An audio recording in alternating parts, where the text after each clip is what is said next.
Ingon sila, ang pagpakatawa sa tawo ang pinakabugat nga talento.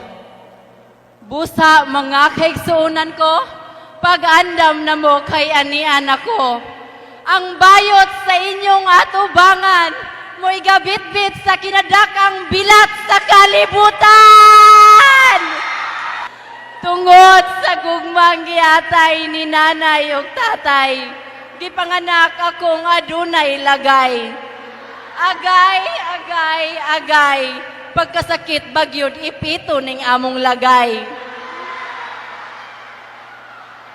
Kung ang lalaki mao'y manok kay kusog mo syagit og tuktugaok, ug ang babae mao'y pato kay kusog mo syagit og kwak-kwak-kwak, ug ang tumboy mao'y paniki kay kusog mo syagit og kiki.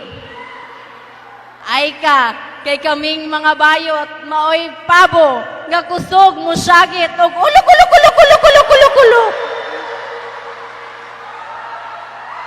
Good evening, ladies and gentlemen. Welcome to Mobile Legends. 5 seconds, the enemy reaches the battlefield. Smash them, alternative blade! This is Aya Ortiz Garcia, fresh 21 years old stunner. But there is a beauty, brain, and pageant. Let's stand aloud by the name of Angel Locsin. Angel Locsin nga muka og asin, mukilaw og bitsin, og di masipyat musup-sup og utin.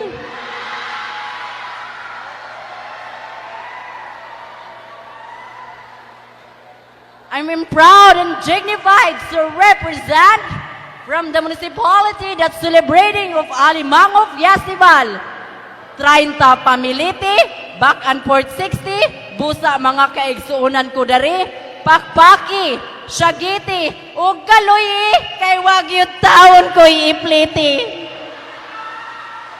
From the municipality of Lala, at bago ko po lisanin ang sulok ng entabladong ito, mag-iiwan ako ng isang katagang hindi nyo malilimutan. Walay bayot masumbagan kung mubayad pagkahuman.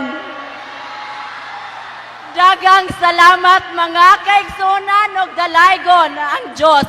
Viva Senyor Santo Niño! Viva Baroy! There you have it, ladies and gentlemen, candidate number 1.